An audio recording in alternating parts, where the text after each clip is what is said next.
जी, अभी हम स्टार्ट कर रहे हैं चैप्टर नंबर 6, बेसिस एंड सब बेसिस। तो असल में ये बहुत ही इम्पोर्टेंट टॉपिक है। किसी भी टोपोलॉजी की जो बेस होती है वो क्या होती है? वो टोपोलॉजी का एक सबसेट होती है। ठीक है, मैं ये नहीं कह रहा कि एक्स का सबसेट है, मैं ये कहना चाह रहा हूँ कि टोपोलॉजी का सबसेट है एक ऐसी क्लास जो कि टोपोलॉजी का सबसेट है, उसको बेस कब बोलेंगे? अगर आप टोपोलॉजी को जनरेट कर सके बेस के मेंबर्स के यूनियन से। ठीक है, मतलब के टोपोलॉजी आपने जनरेट करनी है तो टोपोलॉजी में जो भी ओपन सेट यू होगा वो कैसे आएगा कि यू आएगा B1 यूनियन B2 से। ठीक है, बेस के मेंबर्स के यूनियन से, मतलब BI और BJ आप कर लेना। तो दूसरी डेफिनेशन ये है कि अगर आप पॉइंट वाइज इसकी डेफिनेशन करना चाहें, a point P belonging to an open set G, for a point P belonging to an open set G, जैसे G कोई ओपन सेट है, यहाँ U की जगह आप G यूज कर सकते हैं। There exist B belong to beta, इसको हम बीटा रीड आउट कर लेते हैं ना। ये बीटा जो है ना, ये क्लास है T का सबसेट है, ये सब क्लास है। तो P बिलोंग करेगा B में से और B सबसेट होगा G का। इसकी ज्यादा आपको बेहतर समझ कैसे आएगी अगर हम किसी एग्जांपल के थ्रू इसको करना चाहें। सबसे पहले नंबर पे देखें एग्जांपल 1.1। वो कह रहा है कि जो ओपन इंटरवल्स होते हैं वो बेस बनाते हैं यूएल टोपोलॉजी की रियल लाइन पर। कैसे? अगर बेस की डेफिनेशन को देखा जाए तो वो यही था कि कोई भी पॉइंट P G में कब बिलोंग करेगा? जब एग्जिस्ट करेगा B बीटा में। ठीक है, तो जैसे ये रियल लाइन है, ये कोई पॉइंट P है, तो ये कोई ओपन सेट है G, तो PG में वैसे हमें नजर आ रहा है कि ये बिलोंग करता है। लेकिन हकीकत में क्या कोई ऐसा ओपन इंटरवल एग्जिस्ट कर रहा है जो इस G का भी सबसेट हो, मतलब B? तो वाकई यहाँ पे हमें B नजर आ रहा है। ठीक है, हर पॉइंट के लिए ये चीज होल्ड करेगी। लेट्स से कि हम बहुत ज्यादा स्मॉल इंटरवल लेते हैं, हम कहते हैं जी के ये कोई पॉइंट P है, ये कोई वेरी स्मॉल इंटरवल जो है ना वो G है। तो क्या इस G में कोई B मिल जाएगा? तो वाकई आपको कोई ना कोई B मिल जाएगा कि P belong to B and B is subset of G।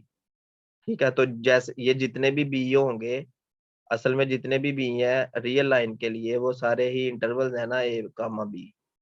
तो इस तरह के इंटरवल्स है ना A, B। तो ये जो सारे इंटरवल्स है ना ये चले जाते हैं इस बीटा में, ये यहाँ पे आ जाते हैं, सारे इंटरवल्स आ जाते हैं। तो ये बेस बन जाती है यूजुअल टोपोलॉजी की। तो पहली बात ये याद आपने करनी है कि जो यूजुअल टोपोलॉजी होती है आर के ऊपर, उसकी जो बेस होती है वो क्या होती है? वो ओपन इंटरवल्स होते हैं A, B। दूसरे नंबर पे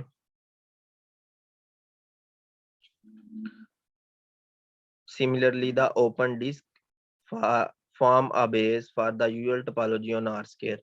अगर आर स्क्वायर की बात की जाए तो आर स्क्वायर के ऊपर जो ओपन डिस्क होती है वो एक बेस बनाती है। ओपन डिस्क आर स्क्वायर पर एक बेस बनाती है ना। तो 1.2 एग्जांपल देखे, the open rectangles in the plane R square bounded by sides parallel to x axis and y axis. इसको जरा हम डिस्कस करते हैं। ओपन रेक्टेंगल लेनी है और वो एक्स एक्सिस और वाई एक्सिस के पैरेलल लेनी है आर स्क्वायर में।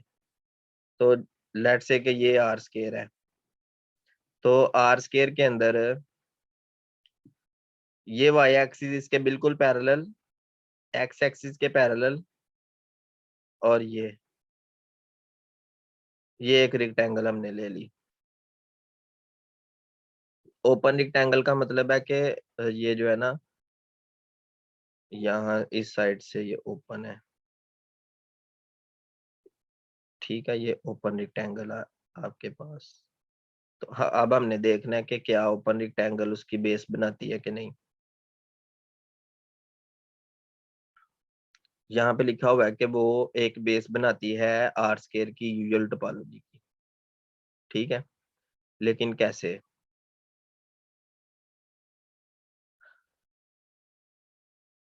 तो वैसे अगर देखा जाए तो कोई पॉइंट पी है, जैसे ये कोई पॉइंट पी, क्या ऐसा पॉसिबल है कि ये पॉइंट पी किसी ओपन सेट जी में है? ठीक है, जी एक ओपन सेट है आर स्क्वायर में, तो इसमें कोई पॉइंट पी है, तो हमने इस जी को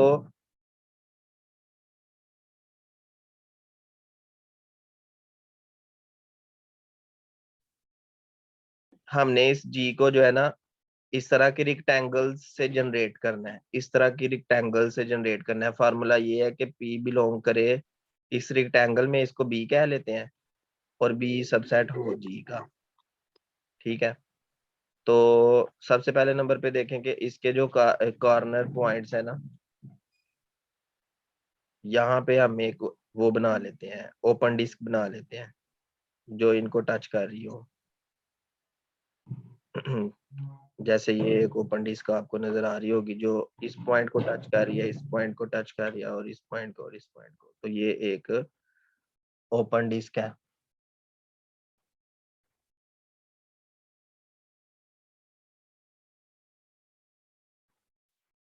तो P बिलोंग कर रहा है जी इस रिक्टेंगल में, P बिलोंग टू B, और B जो है वो D में, D ऑफ P जो है ना ये डिस्क है, और जो डिस्क है वो उस ओपन सेट जी का सबसेट है। तो यहाँ से आप इसको इस तरह से भी लिख सकते हैं, इस डी ऑफ पी को आप छोड़ भी सकते हैं। तो कहने का मकसद है कि ये जो है ना ओपन रेक्टेंगल्स, ये भी इसकी बेस बना रहे हैं। वैसे ये थोड़ी जो है ना डिफिकल्ट एग्जांपल्स है, अभी हम पॉइंट सेट टोपोलॉजी वाली एग्जांपल करेंगे तो आपको मजीद समझ आ जाएगी, ठीक है। तो मैं सबसे पहले नंबर पे चला जाता हूँ जी, पॉइंट वाली, जो पॉइंट सेट वाली एग्जांपल है। जैसे ये देखें, एक्स जो है वो ए बी सी है, अब आपको ज्यादा समझ आएगी। X is equal to A B C, और जो है ना इसकी कोई टोपोलॉजी है जिसको आपने जनरेट करना है। बीटा आपको गिवन है, बीटा आपको गिवन है, वो है ए बी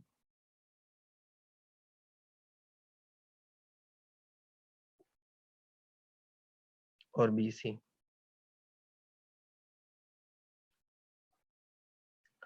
तो टोपोलॉजी को जनरेट करने के लिए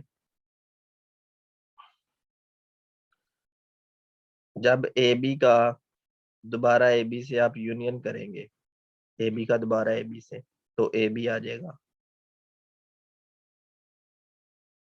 और ए बी का बी सी से यूनियन करेंगे तो ए बी सी आ जाएगा, और बी सी का बी सी से यूनियन करेंगे तो बी सी आ जाएगा, और जो ए बी सी है वो तो एक्स आ गया ना आपके पास, ठीक है। और एम्प्टी सेट जो है ना वो यूनियन होता है एम्प्टी कलेक्शन का, ठीक है। तो एम्प्टी सेट आपने लिख लेना है, इस पे मैं बाद में वीडियो बना लूंगा कि एम्प्टी सेट कैसे आता है, ये रेफरेंस के साथ आपको मैं जो है ना इसका प्रूफ दिखा दूंगा। अभी फिलहाल आप समझे कि एम्प्टी सेट इसमें आना ही आना है टोपोलॉजी में, और एक्स तो है। अब इसमें एक और बात है, जो आपने वो लिखा था किसी भी पॉइंट पी के लिए, तो जैसे ए ले लेते हैं, तो अब देखें कि ए बिलोंग करता है ना ए बी में, और ए बी सबसेट एक्स का, ये वही बात होगी, P belong to B and B subset of G. अब देखें जो कोई भी पॉइंट है ना, वो इसको ए लिख लेना आप, या बी लिख लें। अब बी, बी जो है वो बेस के किस पॉइंट को बिलोंग करता है, इस पॉइंट को, पहले को भी कर रहा था, और ये अपना ही सबसेट है ना बी सी। और वैसे देखा जाए तो ये टोपोलॉजी में एक ओपन सेट के तौर पे, जी के तौर पे भी पड़ा हुआ है। तो जो स्पेस का हर मेंबर है वो आपको इस कंडीशन को सेटिस्फाई करता हुआ नजर आ रहा होगा। तो अब आप ये चेक करें कि क्या ये टोपोलॉजी है, तो ये वाकई एक टोपोलॉजी है, क्योंकि एम्प्टी सेट और एक्स भी इसमें होगा, और यूनियन भी होगा, चाहे आप इसका और इसका यूनियन करें, वो ये आ जाएगा, इन दोनों का करेंगे फिर ये आ जाएगा। तो आपको मेंबर्स का यूनियन भी मिल रहा है, इंटरसेक्शन भी मिल रहा है, ए बी, और इंटरसेक्शन जरा करके देखें, ए बी और बी सी का इंटरसेक्शन बी आ रहा है, जबकि बी इसमें नहीं है। तो इसका मतलब ये तो टोपोलॉजी नहीं है। तो यहाँ पे क्या लिखा हुआ है, हाँ बिल्कुल, ये बेस नहीं बना रहा, can not be a base. तो इसमें किस चीज की कमी थी, बी की कमी थी। अगर आप बी को इसमें बेस में शामिल कर ले, बेस में बी को भी शामिल कर लें, अब चेक करें तो बी भी इसमें आ जाएगा, तो अब ये बेस बन जाएगा। ठीक है, अभी हम आपके पास जो है ना एक खास किस्म की बेस होती है, जैसे आपके पास एक सेट एक्स है, ए बी सी। तो इस सेट एक्स के लिए एक मैं आपको बेस बताता हूँ, जिसमें सिर्फ सिंगलटन्स पड़े हुए हैं, ए पड़ा हुआ है, बी पड़ा हुआ है, और सी पड़ा हुआ है।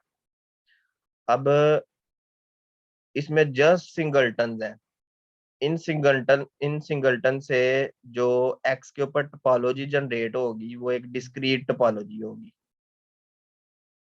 ठीक है, ये 100% डिस्क्रीट होगी। आप जनरेट करके देखें, देखें टोपोलॉजी हम जनरेट करते हैं, एम्प्टी सेट आप अंडरस्टूड लिख लें, तो ए पहले ही आ जाएगा। अब ए का बी के साथ यूनियन करेंगे तो ए कामा बी आ जाएगा, ए का सी के साथ यूनियन करेंगे तो ए सी आ जाएगा, बी का सी के साथ यूनियन करेंगे तो बी सी आ जाएगा, और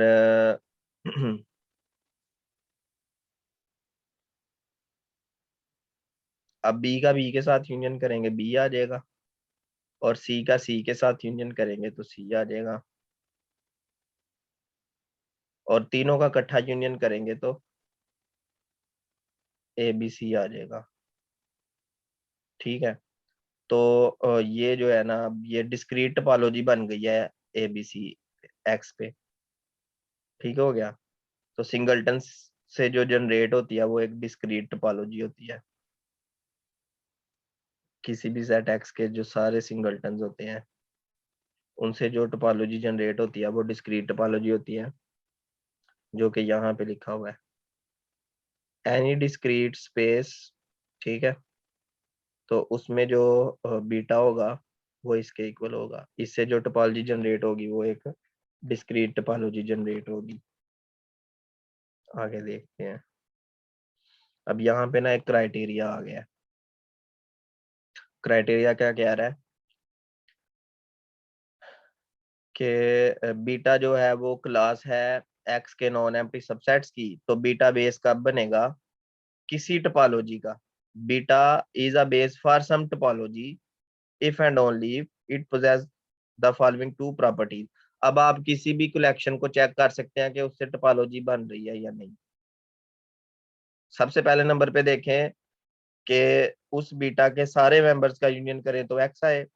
दूसरे नंबर पे देखें कि जब भी कभी आप बी और बी स्टेरिक ले लें बीटा में से, उन दोनों का इंटरसेक्शन करें, बी इंटरसेक्शन बी स्टेरिक, ठीक है? तो उस इंटरसेक्शन के लिए, उस इंटरसेक्शन में, ठीक है, कोई पॉइंट आप ले लें, उस पॉइंट के लिए कोई तीसरा मेंबर भी उसी में एग्जिस्ट करना चाहिए जो इस कंडीशन को सेटिस्फाई कर रहा हो, ठीक है? आम लफ्जों में इसको अगर देखा जाए तो वो ये कहना चाह रहा है कि पहली कंडीशन ये है कि एक्स जो है ना, वो यूनियन आ जाएगा बीटा के मेंबर्स का, और दूसरे नंबर पे वो ये कहना चाह रहा है कि अगर B1 और B2 आप ले लेते हैं बीटा में से, ठीक है, और एक पॉइंट P जो है ना वो बिलोंग कर रहा है B1 इंटरसेक्शन B2 में, तो कोई ना कोई एग्जिस्ट करेगा कोई B3 बीटा में से, सच दैट कि P बिलोंग करेगा B3 इधर लिखो, B3 में से, और B3 सबसेट होगा B1 इंटरसेक्शन B2 का। तो अभी जो आपने बेस पढ़ा था, जो एग्जांपल पढ़ी थी, वो ये थी कि x is equal to ABC, और यही था।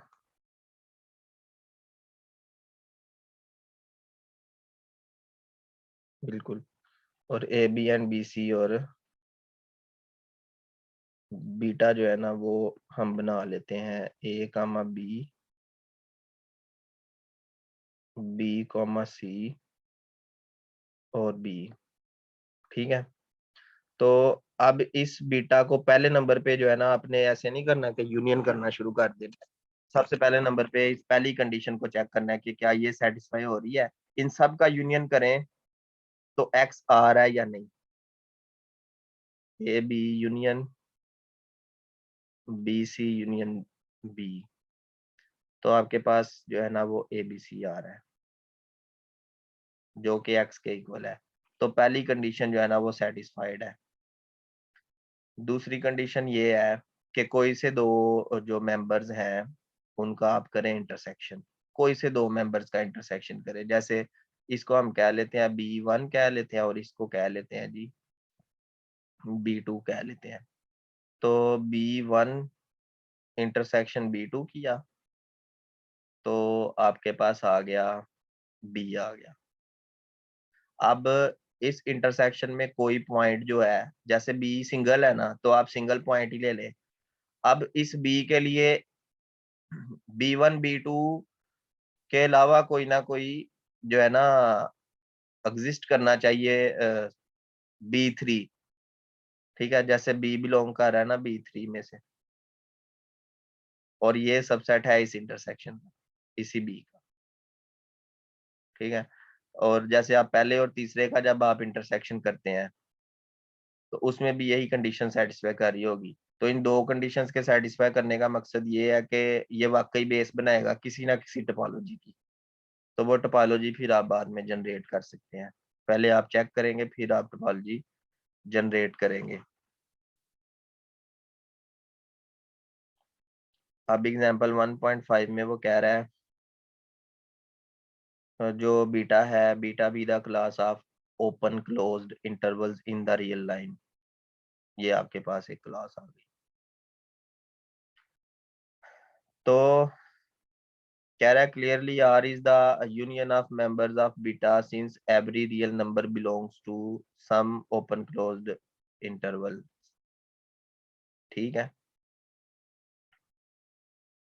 तो अगर ये राइट साइड से जो होगा, राइट साइड से क्लोज्ड होगा, ठीक है,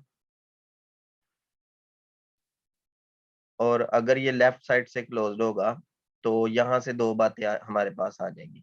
अगर राइट साइड से जो होगा, तो ये आपके पास आ जाएगी अपर लिमिट। इससे जो टोपोलॉजी जनरेट होगी इस बेस से, वो एक अपर लिमिट टोपोलॉजी होगी, ठीक है? और इससे जो टोपोलॉजी आपके पास आएगी उसमें कैसे मेंबर्स होंगे, उसमें ओपन इंटरवल्स भी होंगे और ये राइट साइड से क्लोज्ड इंटरवल्स भी होंगे। मतलब उसमें ए बी भी होगा और इसके साथ साथ ए और इस तरह के मेंबर्स होंगे, ठीक है। और जो ये लेफ्ट साइड से क्लोज्ड है, लोअर लिमिट टोपोलॉजी, ठीक है, लोअर लिमिट, तो ये जो बेस है इसकी जो टोपोलॉजी बनेगी उस इससे जो जनरेट होगी वो एक लोअर लिमिट टोपोलॉजी होगी। तो ये मल्टीपल चॉइस के तौर पे ये आप अपने ज़हन में रखें। उसके बाद आ जाती है सब बेसिस। तो सब बेस क्या होती है? A clause S of open subsets of x, ठीक है। एस जो है वो टी का सबसेट है, इज ए सब base for the topology T on x if and only finite intersection of members of S form base for T. तो इसका ये मतलब है कि फाइनाइट, अब जो थी बेस थी, आपने बेस के मेंबर्स का क्या किया था? बेस में जो मेंबर्स थे, B1 था, B2 था और ये जितने भी थे, इन सब के यूनियन से आपने क्या जनरेट किया था? टोपोलॉजी। और union any number of elements था ना, फाइनाइट नहीं था। लेकिन जब आप यहाँ पे आते हैं तो ये कहना ये चाह रहा है कि जो सब बेस होती है, सब बेस एस में कुछ सेट्स होते हैं।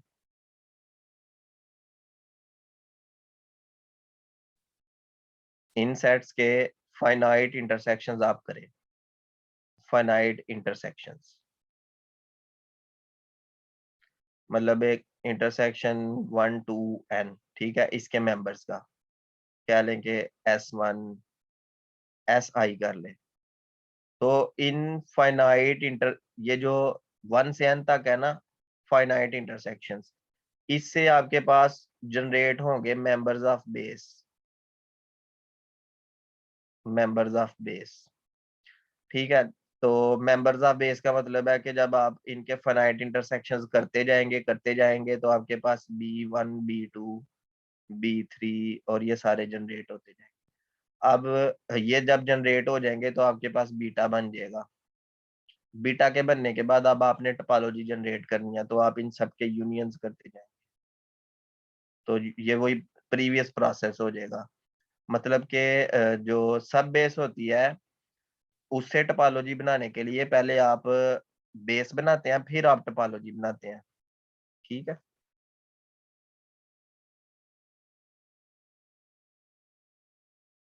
कोई इजी एग्जांपल इसकी मैं आपको बताता हूँ।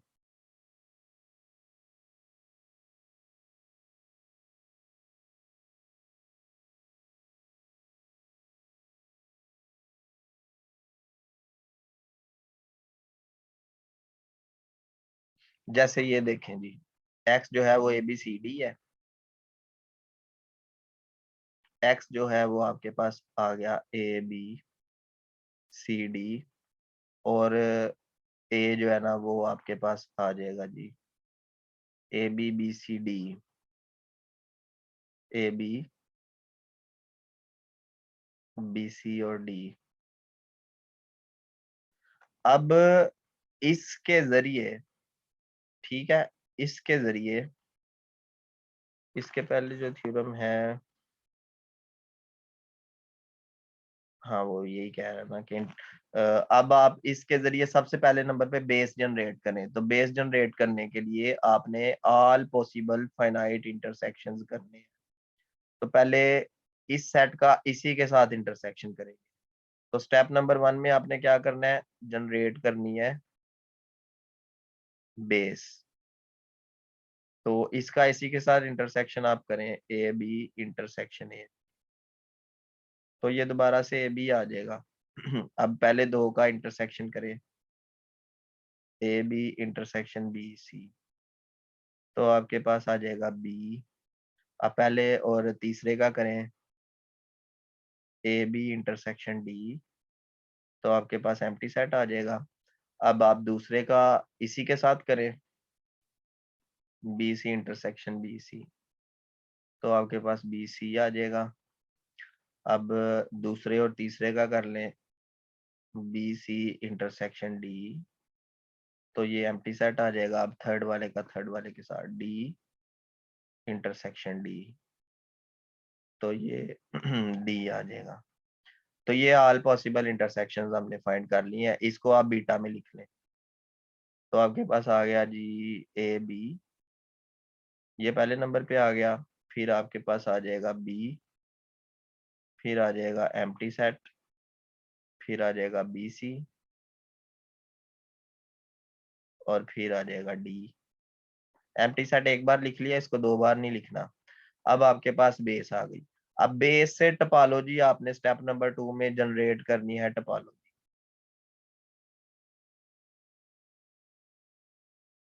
अब टोपोलॉजी कैसे जनरेट होगी? टोपोलॉजी जनरेट करने के लिए बेस के मेंबर्स के यूनियन करने हैं। देखें, सब बेस के मेंबर के आप फाइनाइट इंटरसेक्शन करते हैं, और बेस के मेंबर्स के आप यूनियन करते हैं। तो अब इसके मेंबर्स के आपने यूनियन फाइंड करने हैं, तो इसका इसी के साथ यूनियन करेंगे तो यही आ जाएगा। मैं डायरेक्ट टोपोलॉजी लिख लेता हूँ ना, ये आ गया पहले नंबर पे ए बी, इसका इसके साथ यूनियन करेंगे दोबारा से ए बी आ जाएगा, इसका इसके साथ यूनियन करेंगे तो फिर ए बी आ जाएगा, और इसका इस फोर्थ वाले के साथ यूनियन करेंगे तो आपके पास ए बी सी आ जाएगा, और इसका लास्ट वाले के साथ करेंगे तो ए बी डी आ जाएगा। अब आप पहले को छोड़ दें, दूसरे से स्टार्ट करें, दूसरे का इसी के साथ यूनियन करेंगे तो बी आ जाएगा, दूसरे का एम्प्टी सेट के साथ करेंगे दोबारा से बी आ जाएगा। यूनियन कर रहे हैं, यूनियंस।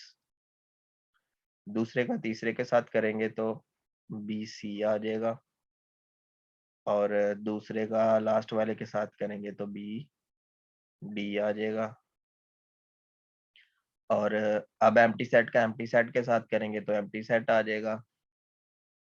और अगर एम्प्टी सेट इधर ना भी हो तो आपने टोपोलॉजी में लिख लेना है, एम्प्टी सेट का इसके साथ करेंगे तो बी सी आ जाएगा, वो पहले लिख लिया हुआ है, और इसके साथ करेंगे तो डी आ जाएगा। ठीक है जी। अब ये बी सी और डी का करेंगे यूनियन तो बी सी डी आ जाएगा। अब आप 3 का कर लें, इसका इस सब का करेंगे तो ए बी सी डी आ जाएगा।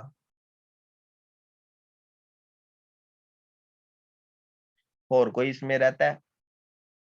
जरा बताएं। हमने सारे पॉसिबल यूनियंस कर लिए हैं। अब जो आपके पास जो ये जनरेट हुआ है, ये एक टोपोलॉजी है जो कि किस इस सब बेस से जनरेट हुई है। तो मुझे उम्मीद है कि आपको समझ आ गई होगी कि एक सब बेस से टोपोलॉजी कैसे जनरेट करते हैं।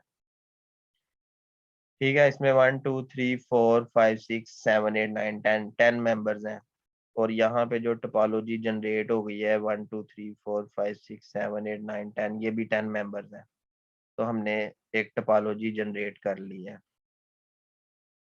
ठीक है, आगे ये ऑर्डर टोपोलॉजी करने की जरूरत नहीं है, ये पीपीएससी के हवाले से बात कर रहा हूँ मैं आपसे।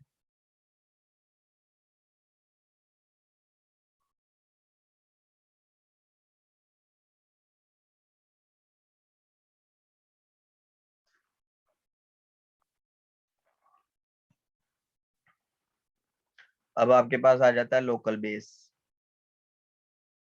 कह रहा let P be any arbitrary point in R topological space X. कह रहा पी कोई पॉइंट है एक्स में, तो a class B of P of open subsets containing P. तो पी को कंटेन करने वाले जितने भी ओपन सबसेट्स हैं उनको कहेंगे कि वो लोकल बेस बना रहे हैं पी पे। मतलब देखे ना कि जितने भी ओपन सबसेट्स पी को कंटेन कर रहे हैं ना, बीटा ऑफ पी, तो इसमें वो वाले ओपन सबसेट्स जी आ जाएंगे such that P belong to G, और जी बिलोंग करता है टोपोलॉजी ऑफ एक्स में। ठीक है, तो इस क्लास को, ये जो क्लास आ गई है इसमें सारे ओपन सबसेट्स हैं एक्स के जो टोपोलॉजी में बिलोंग करते हैं, और उन सब में पी आ रहा है। तो इस क्लास को हम कहते हैं कि ये एक लोकल बेस है पी पर, और उस लोकल बेस की ये प्रॉपर्टी है कि for each open set G containing P, ठीक है, हर ओपन सेट जी जो पी को कंटेन कर रहा है, उसके लिए कोई जी पी यहाँ से इधर पी लिख लेना, जी पी यहाँ से एग्जिस्ट करेगा जो इस कंडीशन को सेटिस्फाई कर रहा होगा। इसकी ये जो एग्जांपल 4.1 है इसको देखते हैं। कह रहा है consider usual topology on R square. तो आर स्क्वायर पर हमने यूजुअल टोपोलॉजी ले ली है, एक पॉइंट पी ले लिया आर स्क्वायर में से। फिर वो कह रहा है then the class B of P of all open disc centred at P. तो पी पर जितनी भी ओपन डिस्क हैं वो लोकल बेस बना देंगी। जैसे ये कोई पॉइंट पी है, इसको सेंटर मान के कोई ओपन डिस्क आपने ये बना ली है, ठीक है, ये एक ओपन डिस्क है। इस तरह की आप बहुत सी ओपन डिस्क यहाँ पे बना सकते हैं। जैसे ये एक है, इसको सेंटर मान के एक और ओपन डिस्क जब आप बनाएंगे तो ये दोनों आपस में कंसेंट्रिक डिस्क बन जाएंगी। जैसे ये एक और ओपन डिस्क हमने बना ली है ये, ठीक है। तो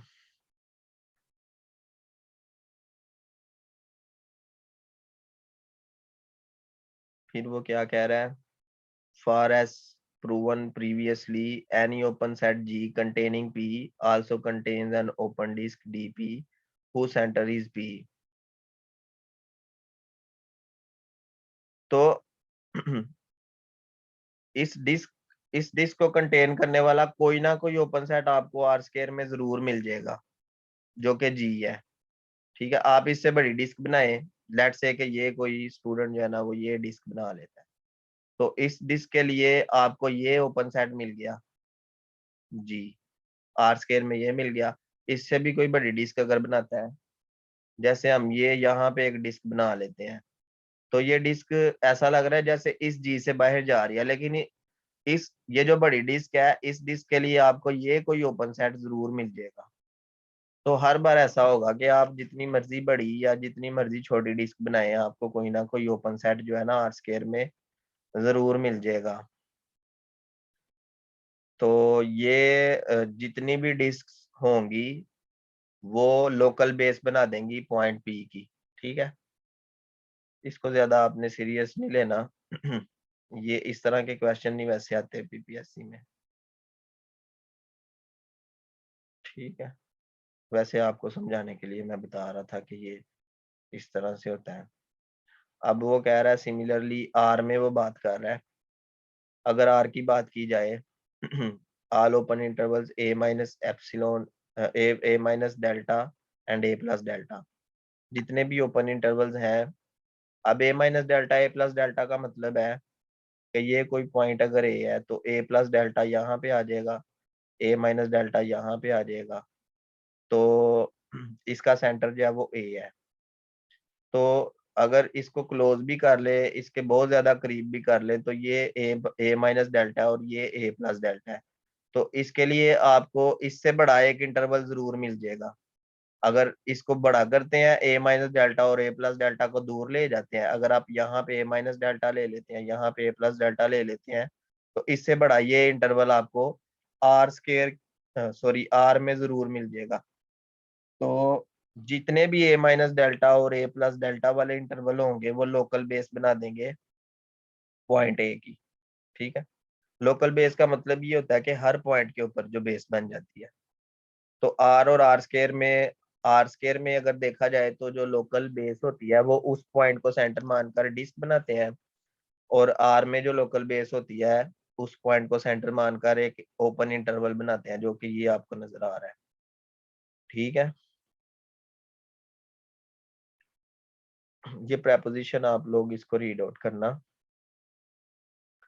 उसके बाद